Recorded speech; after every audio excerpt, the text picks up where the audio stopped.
Somewhere along the Norwegian coast, 1,000 years ago, a family is about to wake up in the cold, and by the end of tonight, you'll understand why surviving that cold mattered more to them than any battle ever did. Settle in for a moment. Let your shoulders soften, let your breath slow, and if you're lying down, let the weight of your body sink into whatever is holding you. Tonight we are going somewhere cold, somewhere green, somewhere older than the roads we drive and the houses we sleep in. North, to the fjords and farmsteads of medieval Scandinavia, where gray skies pressed low over the water and the sea was both a threat and a lifeline. You've probably seen the Vikings before mid-battle, wind in their hair, axes raised beneath a dramatic sky. That image was never the whole truth. For every Viking who raised a sword, there were dozens who raised barns instead, who milked goats before dawn, breath fogging in the cold, who mended fishing nets by firelight, fingers stiff and smelling faintly of tar and brine. One such family is waking up right now. We won't learn their names, but we'll spend the whole year beside them, through cold mornings and long evenings, through one small farmhouse where smoke is already curling from a low turf roof into a pale sky. By the time the snow finally comes, you'll know their mornings, their fears, their small comforts, almost as well as your own. There's a reason this particular year mattered more than most to them, though none of them could have said so out loud that first frosty morning. It had to do with a boat, a market, a long voyage, and a season that would ask more of this family than usual. We'll come to all of it slowly, the way it came to them. You might notice, as the night goes on, how often the weather decides what this family can and cannot do when a boat can leave, when a roof needs mending, when the animals must come in earlier than usual. That's not an accident of the story. It was the actual texture of life here, more than any king or battle ever was. There is no need to remember any of this. Let the story simply move around you, the way mist moves through a valley quietly, without asking anything of you at all. Let's begin. A boy wakes to frost on the inside of the wall beside him, a thin white crust that melts under his fingertip and leaves a cold, wet line across his skin. He is perhaps 8 years old. He knows this cold, the kind that settles into a room overnight and waits there until the fire is coaxed back to life. It is simply morning, and morning is cold. And somewhere near him his mother is crouched at the grain store, running barley through her fingers, counting without seeming to count. He has watched her do this most mornings of his life, and he has never once asked her what number she is counting toward. There is a number, though. There always is.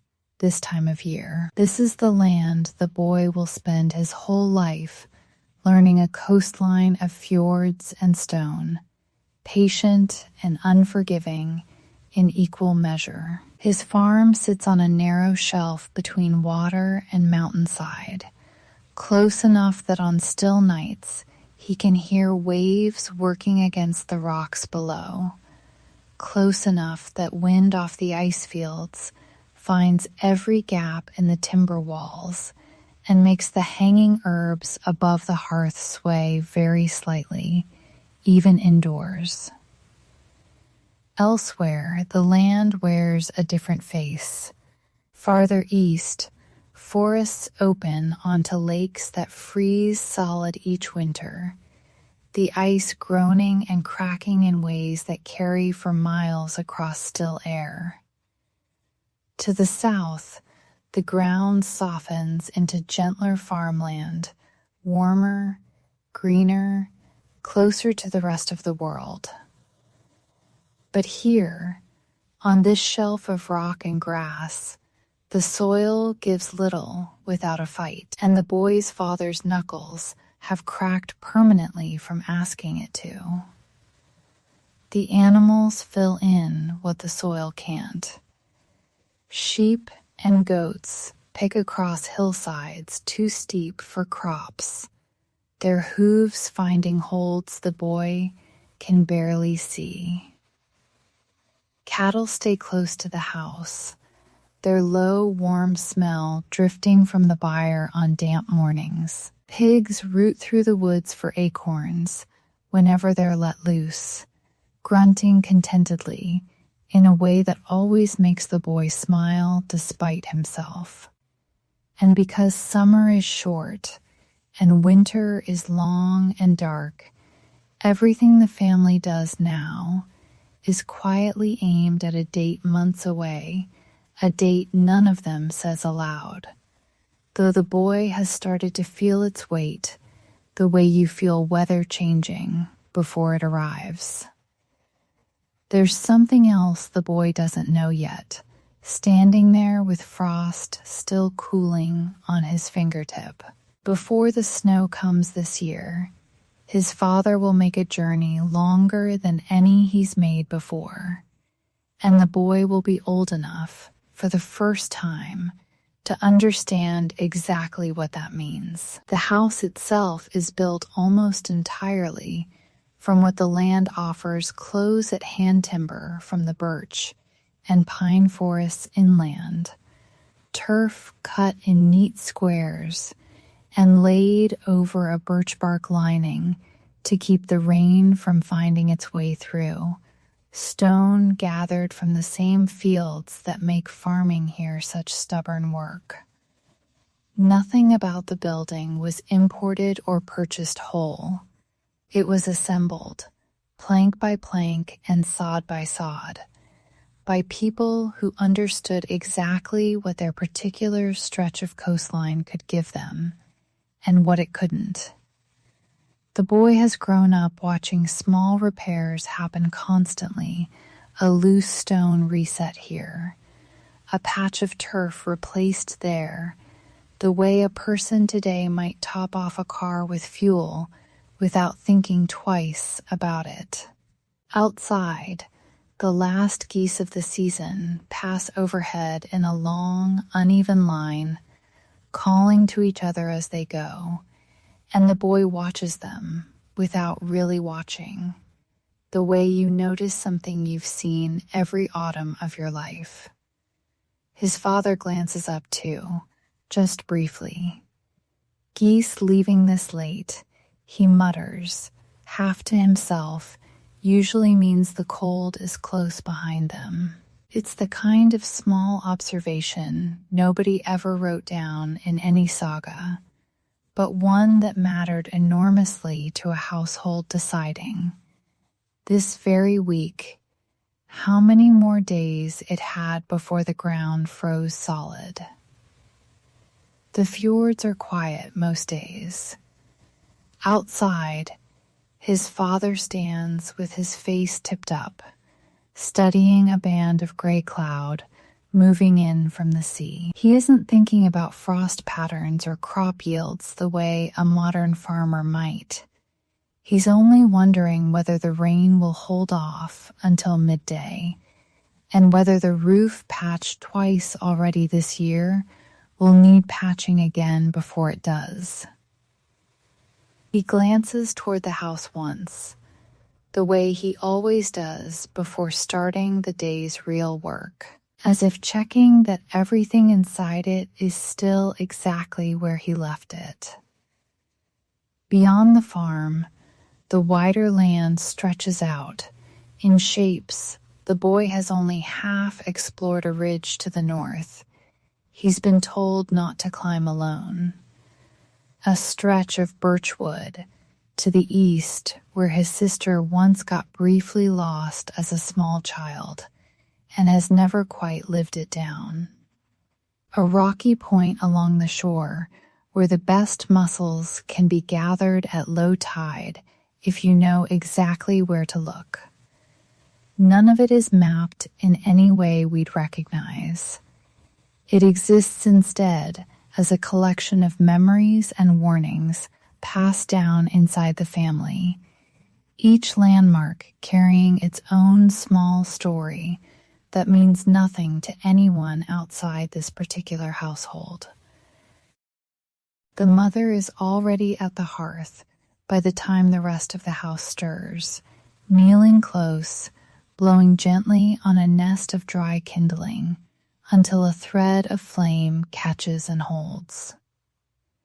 Smoke stings her eyes before it finds the hole in the roof above her, and for a moment the whole room smells sharply of char before settling into its familiar, softer wood smoke haze. The house holds them all under one long, low roof of timber and turf, its grass grown thick enough to blur the line between building and hillside. Inside, the air is warm and close, thick with wood smoke, and the faintly sour smell of damp wool drying near the fire, mixed with something earthier dried herbs hanging in bundles from the rafters. Their scent released a little more each time someone brushes past. In the coldest months, the family's few animals sleep at one end of the same room, and their breathing, low and steady through the dark, is one more sound the boy has learned to fall asleep to, along with the creak of settling timber, and, some nights, the far-off call of something in the forest he's never quite been able to identify. At the mother's belt hangs a small ring of iron keys, cold against her hip until the fire warms the room around her. Nobody comments on them. Everyone understands exactly what they mean, that the food stores, the cloth, the household's modest wealth all answer to her. She wears them the way another person might wear a badge of office, though nobody in this house would ever think to call it that. Breakfast is flatbread, laid on a flat stone at the fire's edge until it blisters and browns, the smell of it warm and slightly smoky, and porridge thick enough that the spoon nearly stands upright in the bowl. There is, this particular morning, a small piece of honeycomb saved from the autumn, not much, barely a mouthful each, but the boy notices it immediately and says nothing, saving his portion for last the way he always does. Then the animals come first, before almost anything else. The boy leads the goats and sheep toward the hillside, his breath visible, his fingers numb around the rope. He counts them twice. The way he's been taught a lost animal here means real trouble by midwinter. Nearby, his sister leans her forehead against a cow's flank as she milks, steam rising faintly off the pail, her hands moving in a rhythm so practiced she could probably do it half asleep. And some mornings, the boy suspects, she nearly is. It would be easy to assume the work split cleanly along the lines we'd expect. It didn't.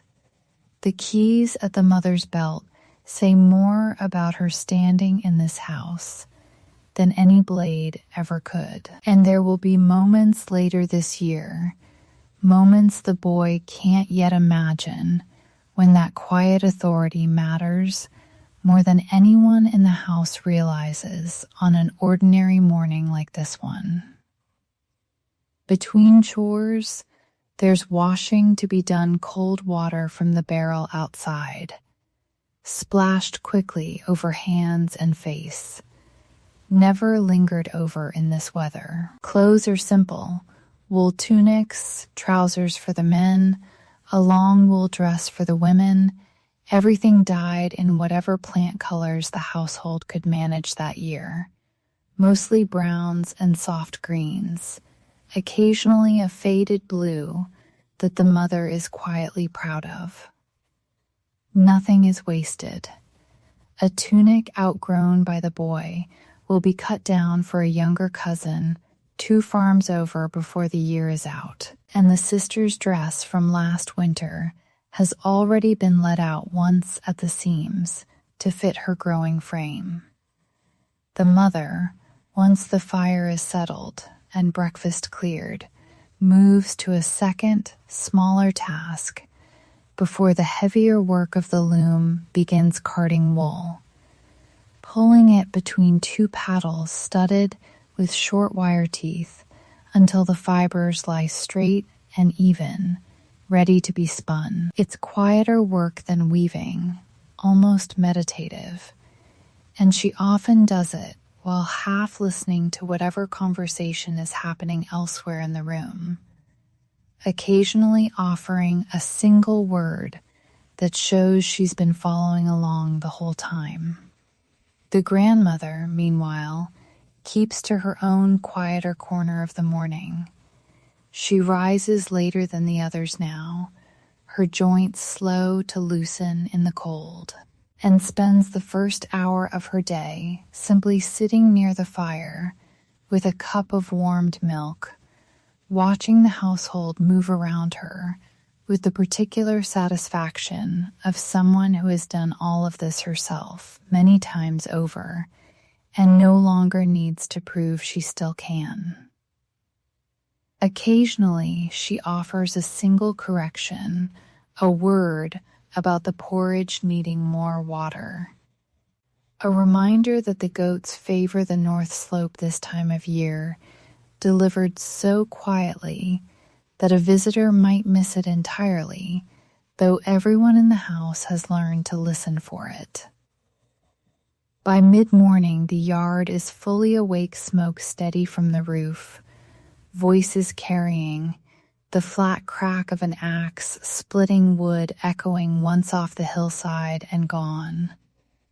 The boy doesn't think of any of it as remarkable. It's simply the shape a morning takes here, and it will take this shape again tomorrow, and the day after that, though not every day this year, will look quite so simple. The boy has been handed a bowl of nails and fittings, salvaged from an old crate, and told to sort them by size. The metal is cold and gritty against his palms, and the wood of the bowl is rough under his fingers, worn smooth in patches, where other small hands have held it before his sisters, most likely a few years back, and perhaps his father's before that. He doesn't think of it as important work. It's simply what he's been asked to do, and this, more than any lesson, is how skill passes from one set of hands to the next in a house with no schoolroom at all. Nearby, in the small lean-to workshop, his father turns a half-finished axe handle over in his hands, its grain rough under his thumb, checking it against the light from the doorway for any hidden flaw in the wood. He'll be a woodworker today, a farmer tomorrow, a fisherman whenever the tide allows, sometimes all 3 inside the same short day. Inside, the mother sits at her standing loom, its stone weights clicking softly with every pass of her hand, wool from their own sheep becoming, thread by thread, the cloth that will clothe them through winter. The rhythm of it is almost musical if you listen long enough, a soft, irregular clatter that the boy has grown up hearing in the background of nearly every indoor afternoon of his life. His sister has gone with a neighbor's girl toward the tree line, checking snares set the night before, her boots soaking through within minutes on the wet ground. She's better at it now than she was in spring. She can tell at a glance whether a snare's been disturbed, a skill nobody sat her down and taught her. The two girls talk quietly as they walk, about nothing in particular, the kind of talk that fills the gaps between real work without either of them noticing the time pass. When a neighboring farmer arrives at the gate with a basket to trade wool for iron, perhaps, or salt for cloth, nothing about it looks like the sagas. There are no bonfires, no shouted oaths, just two families exchanging what one has too much of for what the other doesn't. Standing in the yard, discussing the weather and the harvest, while the actual goods change hands almost as an afterthought. Rope-making falls to whoever has a spare hour, twisting strips of animal hide or plaited plant fiber into lengths strong enough for the boat or the buyer. It's tedious, hand-cramping work, and the boy avoids it when he can, though his father seems to find something almost restful in the repetition, his fingers moving without him needing to look down at all. Elsewhere in the yard, a whetstone rasps steadily against an axe blade, the sound carrying farther than you'd expect on a still day. And somewhere past the tree line, a woodpecker works at a dead trunk in short, irregular bursts. There is, however, one piece of trade the father has been quietly thinking about for weeks now, though he hasn't mentioned it to anyone yet. A longer journey than usual, one that would take him past the usual neighboring farms entirely, to a trading post most of the household has only ever heard described secondhand.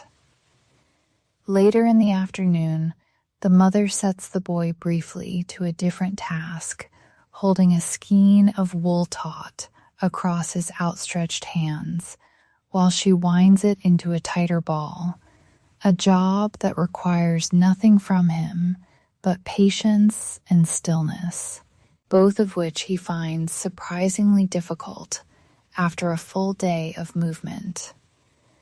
She hums while she works, a low, wordless tune that he's heard her hum for as long as he can remember, and he's never once thought to ask her where it came from, or whether it has words at all. The sister comes back at dusk with a hare from one of the snares and drops it by the door without ceremony before going to warm her hands. Tomorrow, she tells the boy quietly, their father wants them both to come with him somewhere. The boy remembers market day more than almost anything else that year. His father had taken him before, but this time was different this time.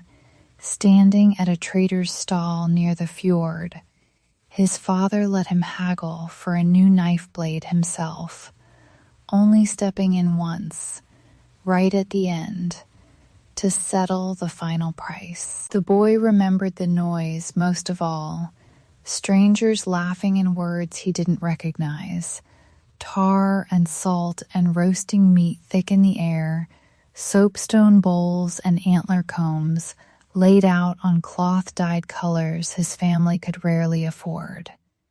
Somewhere nearby, someone was singing, low and half under their breath, a tune the boy had never heard before and would find himself humming, without meaning to, for days afterward. No farmstead stood entirely alone, and this was part of why.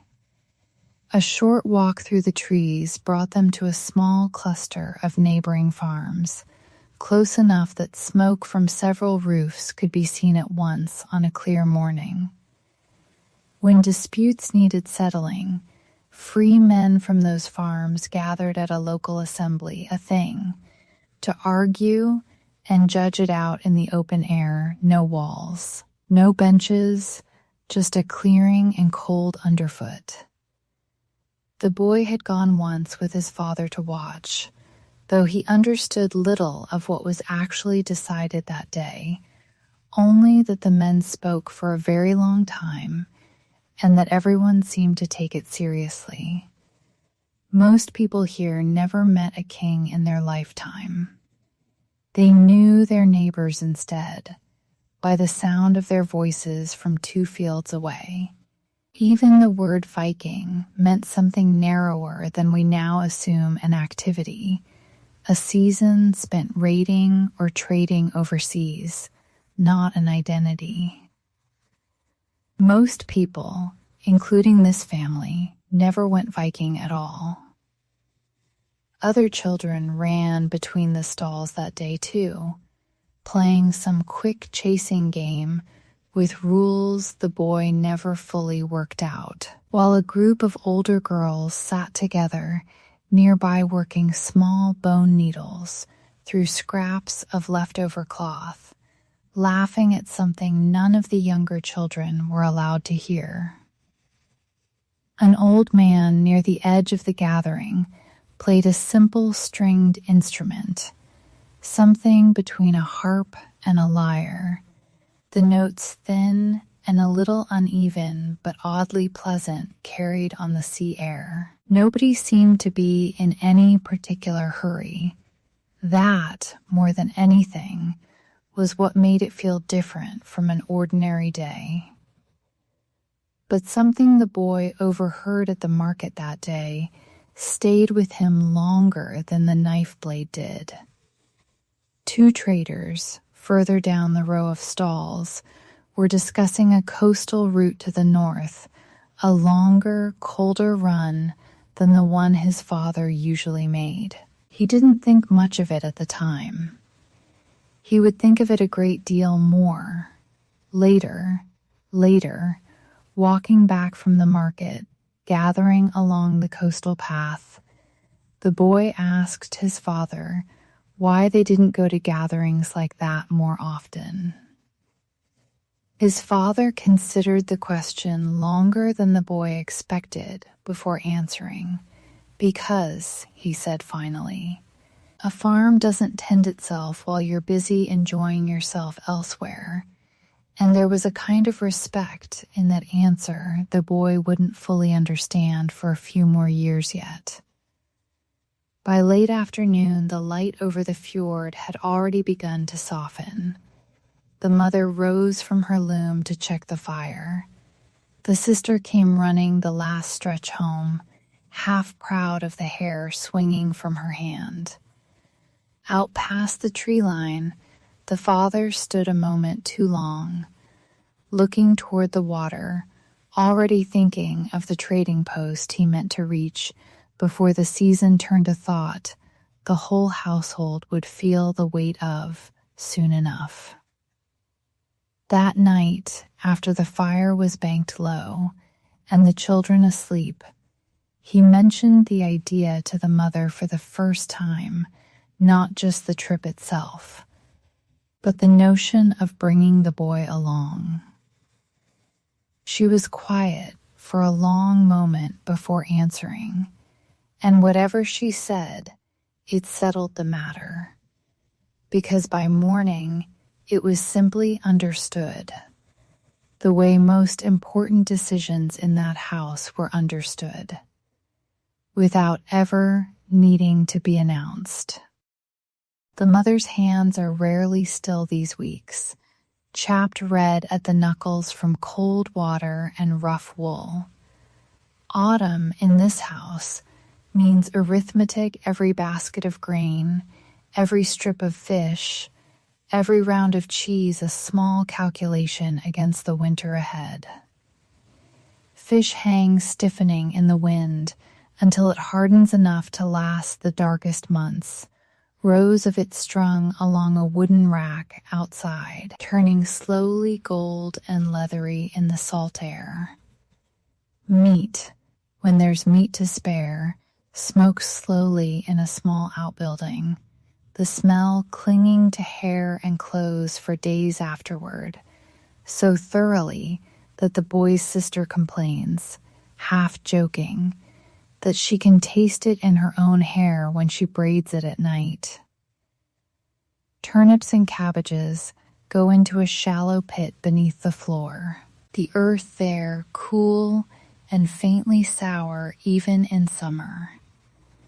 Butter is churned and packed tight into sealed tubs, the churning itself a slow, aching task that falls, more often than not, to whoever has the least urgent chore that hour. One of the heavier animals will be slaughtered soon, too, a decision the father makes carefully, weighing how much hay the household can actually spare to keep every animal fed until spring against how much meat they'll need to get through the coldest stretch. It's not a task anyone discusses cheerfully, but neither is it treated with any particular solemnity, simply one more piece of the season's arithmetic, handled efficiently and without waste. Every part of the animal finding some use before the day is done. The father tests what winter will test hardest: the roof, the fences, the boat. This year the boy helps for the first time, holding tools, passing up bundles of reed thatch, learning by watching where his father's hands go next.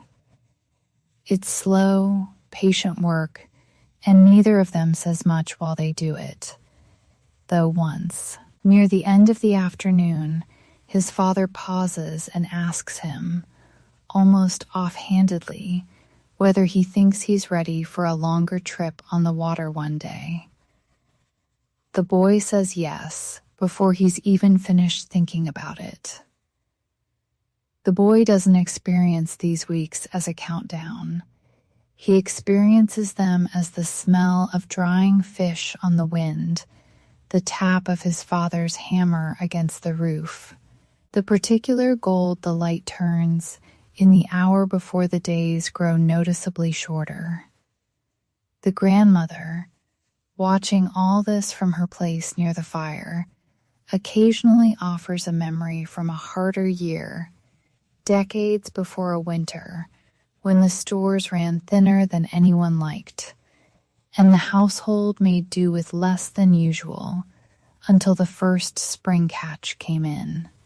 She tells it without any particular drama, the way you'd mention a especially wet summer or an unusually cold spring.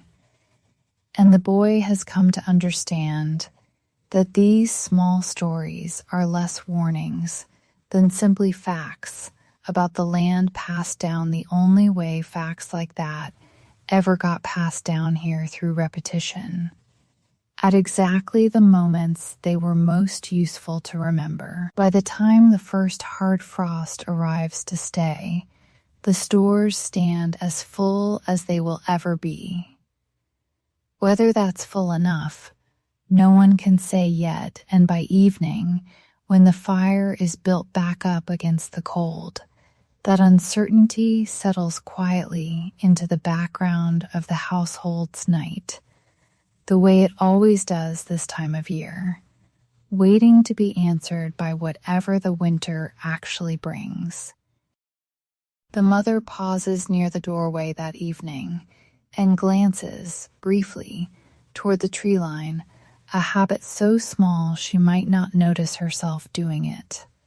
The world here holds no clean line between the seen and the unseen. A small offering, food or drink left outside after a meal, isn't worship so much as habit, the kind of small courtesy repeated so often it stops needing a reason. Odin, tied to wisdom and poetry. Thor, protector of ordinary people, his hammer carried by farmers as often as fighters. Freyja, Connected to the harvest this household depends on completing well. The details of exactly how such beliefs were practiced have faded with time, but it seems likely they moved through ordinary hours rather than sitting apart in a single day of worship, a word before a journey, a gesture before planting, a small pause at a doorway that nobody would think to call a prayer, though it might as well be one. Earlier, before the story began, the mother had quietly set a small bowl of porridge outside the door, a habit so worn into the shape of her evening that she barely registers doing it anymore. It isn't discussed. Nobody in the house has ever asked her directly why she does it, or what exactly she believes might come to eat it overnight. And she herself might struggle to give a precise answer if pressed only that her own mother did the same, and her mother before that, and somewhere in that long, unbroken chain of small bowls left quietly by doorways, the habit stopped needing a reason at all. The grandmother's story tonight, the one the children have heard many times before, concerns a journey, a trick, and a lesson in patience. Her voice is low, worn soft with use, a little more tired this year than last, though her memory for the old words hasn't dimmed at all.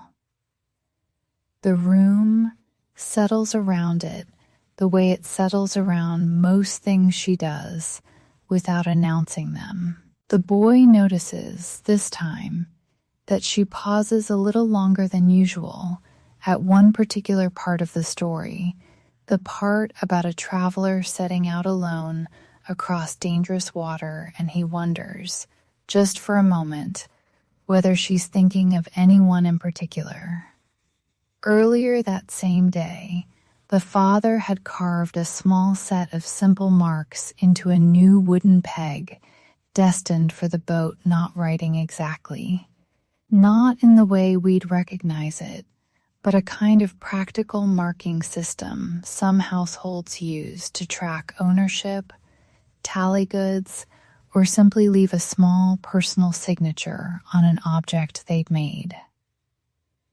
Whether such marks carried any deeper meaning for a family like this one is something the evidence doesn't settle clearly, and it's probably wisest not to claim more certainty about it than exists. The sister, lying awake a little longer than the others that night, finds herself thinking about the offering left outside the door earlier that evening, a small heel of bread.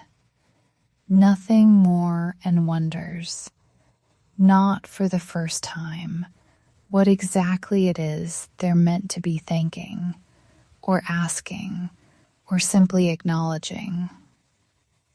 She doesn't ask her mother. Some questions, she's noticed, seem to matter less for their answers than for the quiet comfort of asking them at all, if only to yourself, in the dark, before sleep. Outside, the fjord has gone the color of iron, and somewhere past the tree line, the wind is picking up the kind of wind the father has learned to read before deciding whether tomorrow is a day for the boat. He steps outside once more before bed, just to listen to it, and comes back in without saying what he decided. The father leaves before sunrise, the sky still more black than gray, frost stiffening the rope in his hands. He isn't sailing to raid. He's making the kind of trip that filled the actual lives of most Viking Age men who ever set foot on a boat a short coastal run to a trading post 2 days out, where wool and dried fish become iron, salt, and perhaps a length of good cloth for the winter ahead. This time, though, the boy is coming with him, bundled in every layer of wool the household owns, more excited than he'd ever admit out loud, and slightly too nervous to eat much breakfast. The boat itself is small, nothing like the raiding ships people picture first, a hull of overlapping planks fastened with iron rivets, built deliberately flexible so it bends with the waves rather than fighting them. The boy has helped patch it before, but he has never actually felt it move beneath him on open water, and the sensation, when it comes, is stranger and more thrilling than he expected, the deck lifting gently, the cold spray occasionally catching his face, the shoreline sliding slowly away behind them. His mother and sister stand at the water's edge as they push off, his mother's hand raised, not quite waving, just resting in the air a moment longer than necessary. There's no long farewell beyond that, just the ordinary tension of any departure onto open water, the kind that sits in the stomach, whether the year is 900 or now. The details of exactly how sailors navigated without instruments have faded with time, but the pattern seems clear enough. The sun's position, the wheeling of seabirds, the color of the water changing over a shoal, the half-remembered shape of a coastline from a previous trip. His father points out each of these things as they go, quietly, without making a lesson of it. The way he does most things he wants the boy to remember. Knowledge like that lived in a sailor's hands and eyes, built one small journey at a time, and the boy understands, without being told, that this trip is meant to be the first of many such lessons for him. At one point, well past midday, they row for a stretch where the wind drops entirely, the water gone glassy and strange. The only sound the steady dip and pull of the oars and the occasional cry of a gull somewhere overhead. The boy's arms ache in a way they never have before, a good kind of ache, and his father, without slowing his own stroke, tells him quietly that this part, the flat, windless, unglamorous middle of a journey, is the part nobody ever thinks to mention when they talk about sailing, and also the part that actually makes up most of it. They pass the first night ashore in a narrow cove. The boat pulled up onto shingle and turned on its side for shelter, a small fire built from driftwood that burns with a strange blue-green tint the boy has never seen from a fire before. His father tells him around bites of dried fish and flatbread packed for the journey, a story about a stretch of coastline farther north, where the light itself is said to move and shimmer across the sky on the darkest winter nights, something he witnessed only once, years before the boy was born, and has never quite managed to describe adequately since.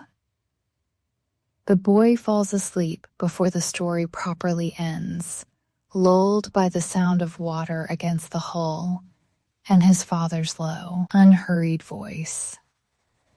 By the second morning, low cloud sits along the coastline ahead of them, and his father studies it for a long moment before deciding to press on. Along the way, they pass a larger vessel heading the opposite direction, its sail patched in several places, its crew calling something across the water that the father answers with a short wave and a single shouted word the boy doesn't quite catch. His father explains, once the other boat has passed, that it's simple courtesy between sailors out here, a way of confirming that both crews have seen each other safely, nothing more. Though the boy privately thinks it looked like something almost ceremonial, the two boats acknowledging each other for just a moment before returning to their separate, private errands. The trading post, when it finally appears around a headland, is larger and louder than anything the boy has seen before, and it is here we'll discover that something unexpected is waiting for them, though it will take until evening to become clear. Back at the farmstead, the grandmother sorts dried leaves on a low shelf by touch, more than sight these days, her fingers finding each bundle by its particular papery feel. She knows which eases a fever and which does nothing at all, knowledge built, leaf by leaf, over more years than anyone in the house can count. It's knowledge the household leans on more than most families today ever need to. A common cold, in a house already thin from a hard winter, can turn serious fast. Childbirth carries real danger, understood plainly here, without much room for denial. And when something goes beyond what the grandmother's shelf can offer a difficult birth, a wound gone bad a traveling healer might be called. Someone respected across several farms, their knowledge sitting somewhere between medicine and the same quiet belief the family carries in other parts of daily life. This year, so far, has been a fortunate one. No serious illness, no injury beyond the small cuts and burns of ordinary labor. But the knowledge of what could go wrong sits under the surface all the same, the way it does in any home, in any year, and it is, in its own quiet way, part of why the mother finds herself glancing toward the water more often than usual these 2 days, though she'd never say so aloud.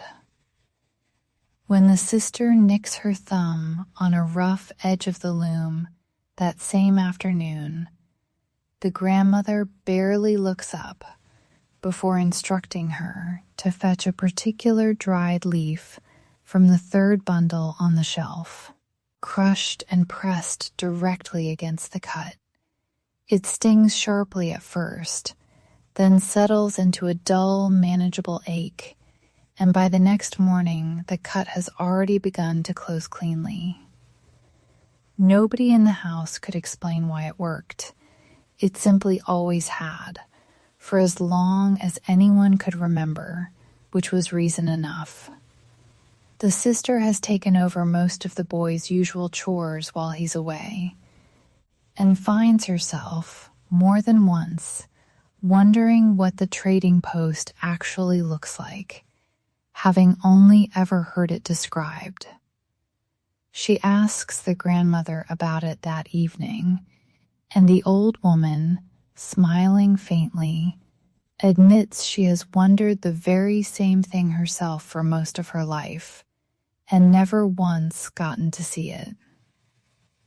That night, the grandmother tells the sister a little about how she came to know so much about the plants around the farm, not from any single teacher, she explains, but from her own mother, who learned it from hers, each generation testing and refining what the last one passed down, occasionally losing a piece of knowledge here or adding a new one there. It's less a fixed set of rules than a slow living inheritance, she says, and the sister finds herself looking at the dried bundles on the shelf a little differently afterward, as if seeing, for the first time, how many hands had touched them before her own. By evening, the household has settled into a slightly smaller version of its usual shape the mother at the loom, a little longer than usual.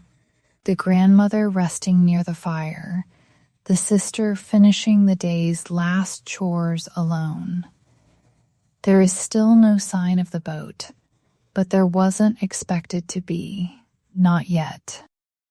On the third morning, the sister sees it first, a single sail rounding the point their father and brother vanished behind. She doesn't shout. She stands very still, watching to be sure, before turning and running for the house.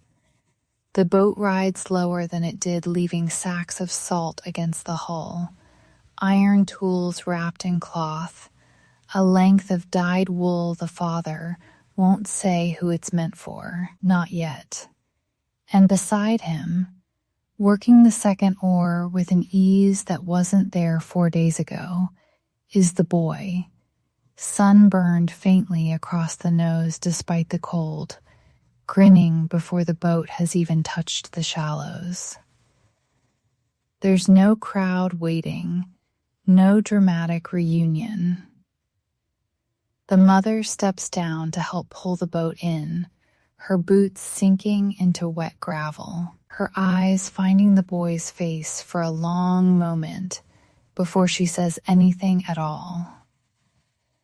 The sister runs the last stretch down to the water, already asking a dozen questions at once. The grandmother, from the doorway, says only that supper will need to stretch further tonight, and goes back in to see to it, though anyone watching closely would notice she stays in the doorway a little longer than the announcement required. Under the ordinariness, something real has happened.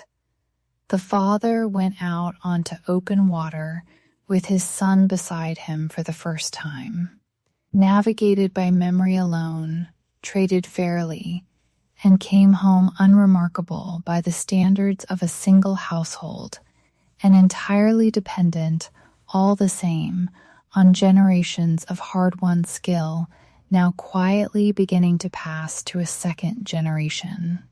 Supper that night stretches further than usual, just as the grandmother promised, thinned with extra barley and a little of the traded saltfish worked in for flavor. It's not a feast by any measure, but nobody at the table seems to notice or mind, too caught up in the boy's retelling of the journey, the blue-green fire on the beach, the strange instrument at the market, the moment the boat had tipped further than he expected in open water, and his stomach had dropped somewhere he didn't know it could go. That evening the family eats together for the first time in 3 days, the traded goods set carefully aside for the work still to come. While the boy tries, not very successfully, to describe the trading post to his sister without simply repeating himself over and over. Later, once the meal is cleared and the younger two have finally quieted down, the mother and father speak briefly near the doorway, low enough that the details don't carry, though the boy catches enough to understand it concerns the length of wool cloth his father brought home, and exactly who it will be given to before winter fully sets in a small mystery the household will only have answered in the weeks ahead, though the boy has his own private guess about it already.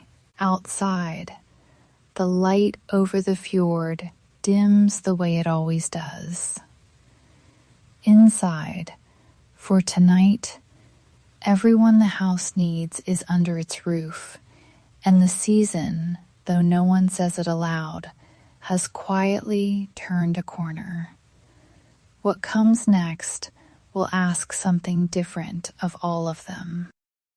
The first true snow comes a week later, arriving overnight without fuss.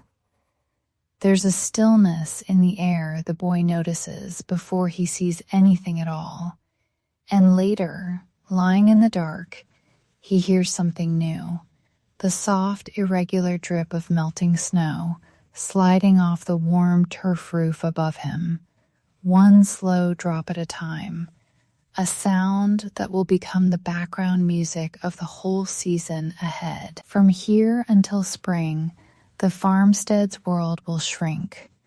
The sun will barely clear the mountains before sliding back down again.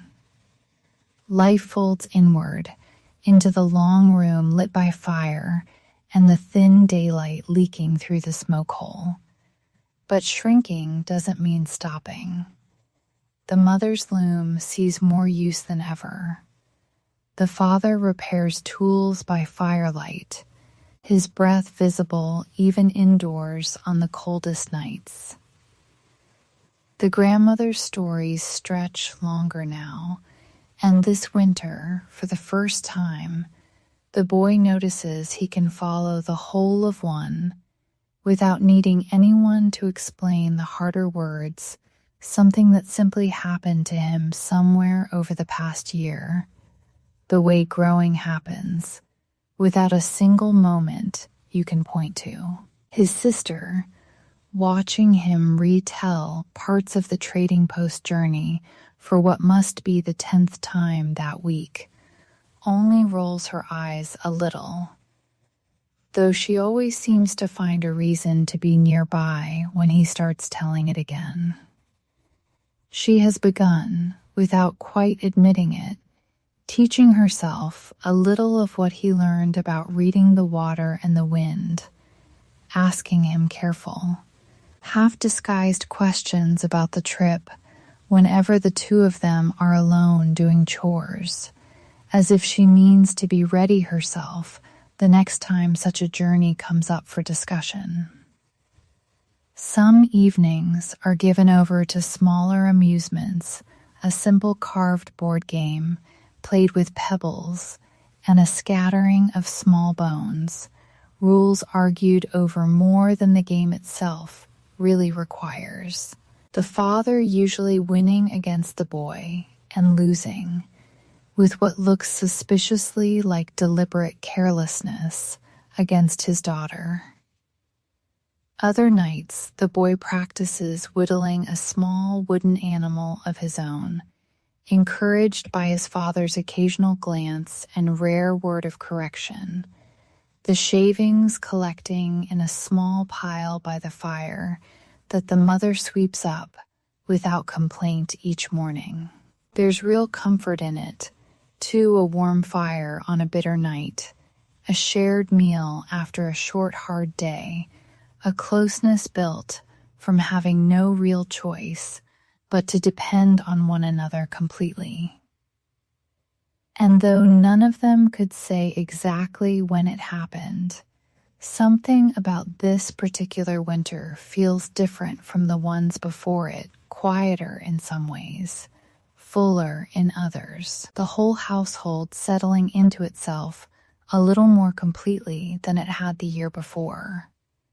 Outside, the world has gone almost entirely white and silent, the fjord itself edged with a thin skin of ice near the shore that won't fully break up again until spring. The animals shuffle quietly at the far end of the room.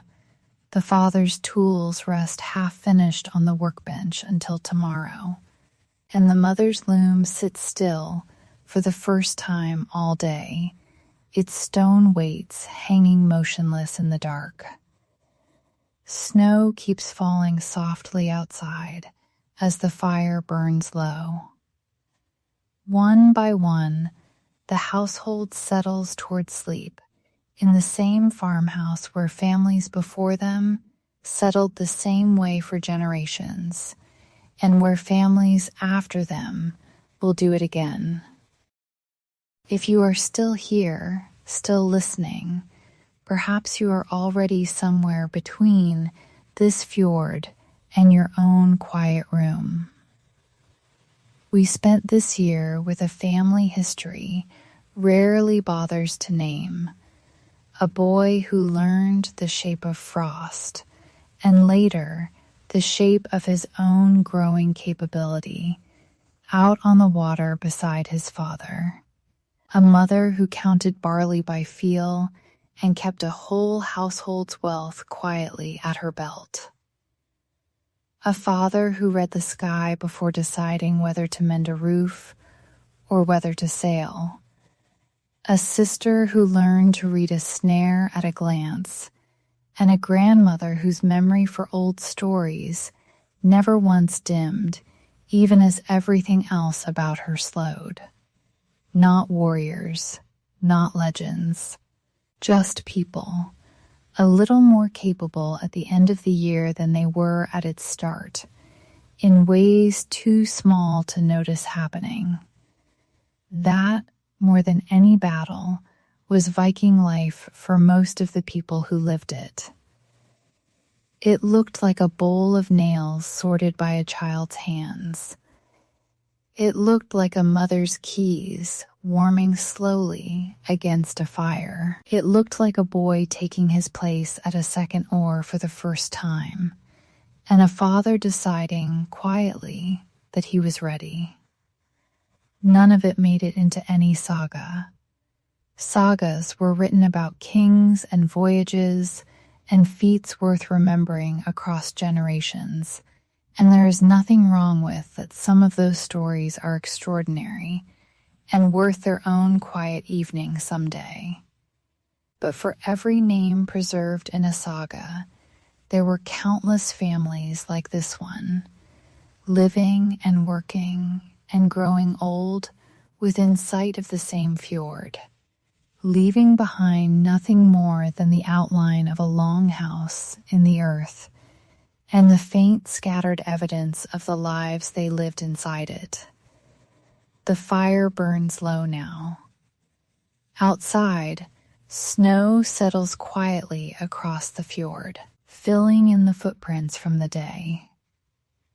Somewhere beyond those mountains, another family is doing exactly the same thing, banking the same kind of fire, listening to the same kind of wind, sending a child out onto the water for the first time, and waiting quietly for their return.